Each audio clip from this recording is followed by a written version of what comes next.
Hello guys, how are you? Менің есімім Мағетке. Жаңа сабаққа кіріспес бұрын әдеттегідей өткен сабақты бір шолып өтейік.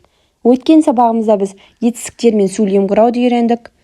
Таңертең, түсте, кешке, түнде сөздерін үйрендік және де елдердің атауларын үйренген болатынбыз.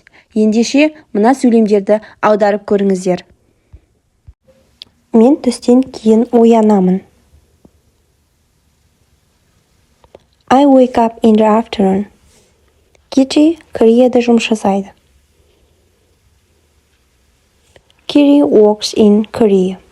Олар сені жақсы көреді. They love you. Біз мектепте оқимыз. We study at school.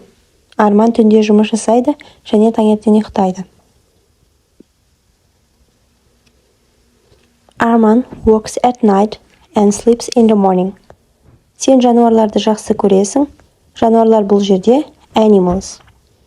You like animals. Ендеше бүгінгі сабағымызды бастайық. Жалпы барлық тілде сөйлемдер болымды, болымсыз және сұраулы болып үш түрге бөлінеді. Болымды сөйлем дегеніміз бұл бір істің орындалғанын, болғанын хабарлайды. Ал болымсыз сөйлем іс-әрекеттің болмағанын, орын алмағанын көрсетеді. Ал сұраулы сөйлем аты айтып тұрғандай, сұрау бір нәрсені білу мақсатында құрылған сөйлем. Және жалпы бұл сөйлемдерде сөздердің өздерінің орналасу реттілігі бар. Қай тілді алмасақ та бұл реттілік барлық тілде кездеседі. Қазақ тілінде біз сөйлемде сөздердің орындарын ауыстырып айта береміз. Ал ағылшын тілінде ең бірінші зат есім, яғни кім не сұрағына жауап беретін сөз, одан кейін етістік. Және етістіктен кейін барып тек қана басқа сөйлемнің мүшелері жүреді. Мысалы қазақша біз мен ағылшынша сөйлеймін, ағылшынша мен сөйлеймін, ағылшынша сөйлеймін мен деп айта береміз. Бұл жерде сөйлемнің мағынасы өзгермейді. Ал ағылшынша біз осы сөйлемді тек қана I speak English. I English speak деп айта алмаймыз. English I speak деп айта алмаймыз. Тек қана дұрыс варианты бұл I speak English. You learn Russian. Мысалы, learn яғни оқу, үйрену деген сөзбен де дәл солай. Бірінші зат есім, одан кейін етістік, одан кейін барып сөйлемнің басқа да мүшелері қолданылады. Және келесі етістік teach, үйрету. Мысалы, the professor teaches Spanish. Яғни, профессор испан тілін үйретеді. Бірінші кім деген сұраққа жауап беретін профессор кетті, одан кейін етістік teaches. Яғни етістік кетті, одан кейін барып испан тілін Spanish деген сөзіміз кетті. Әрқашан сөйлем құрағанда осы сөздердің орналасу тәртібін естен шығармаңыздар.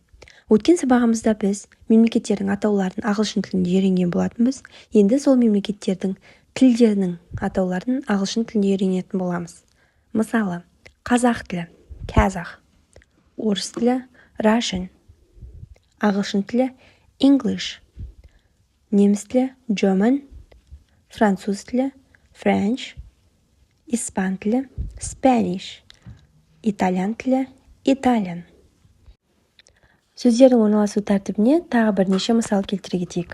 For example, мен шайды жақсы көремін. I love tea.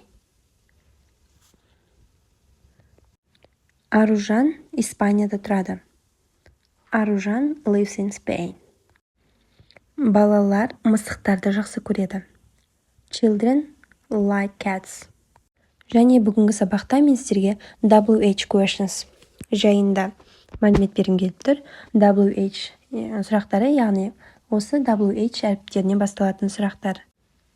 For example, who, кім, what, не, when, қашан, where, қайда, why, неге, және осы тізімге how, қалай сөзі де қосылады. Осы WH questions бізге сұраулы сөйлемдер құрарда керек болады. Біз who, when, where сияқты WH сұрақтарын пайдаланып сұрақ қоятын болсақ, онда осы WH сұрақтары сөйлемнің ең алдында тұрады. Мен сіздерге бірнеше мысал беремін. Мысалы, сен кімсің? Who are you? Бұл не? What is it? Кеш қашан болады? When is the party? Where are you from? Сен қайдан боласың? Where are they? Олар қайда? How are you? Мысалы, өте кең таралған сұрақ. How are you? Сен қалайсың? Why are you angry? Сен неге ашулысың? Көрдіңіздер ме? Сұраулы сөйлемде осы WH questions, яғни осы WH сөздерінің маңыздылығы осыда. Бүгінгі сабағымыз аяқталды. Видеоны соңына дейін көргендеріңізге рахмет. Егер видео ұнаса, лайк басып, сұрақтарыңызды комментарий бөліміне қалдырсаңыздар болады. Каналыма жазылуды ұмытпаңыздар, алда өте қызықты әрі пайдалы видеолар көп болады. Сау болыңыздар.